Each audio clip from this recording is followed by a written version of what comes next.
Mga kapatid, sinasabi ng Jesus is Lord na hindi sila nakikialam sa politika, pero ang totoo, parehong leader nila at politiko sina Brother Eddie at Senator Joel Villanueva. Ang JIL ay hindi simbahan sa diwang Kristiyano, kundi organisasyong nakasentro sa pamilyang may direktang impluensya sa gobyerno. Kapag ang pulpito at kongreso ay iisang direksyon ang tinuturo, nagiging malabo kung saan nagtatapos ang pananampalataya at saan nagsisimula ang interes.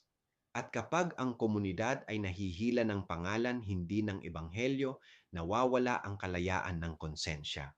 Ang paglilingkod sa Diyos ay hindi dapat ginagawang tulay para palakasin ang kapangyarihan ng sino man, lalo na sa panahon ng halalan.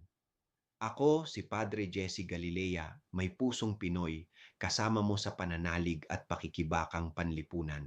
Hanggang sa muli mga kapatid,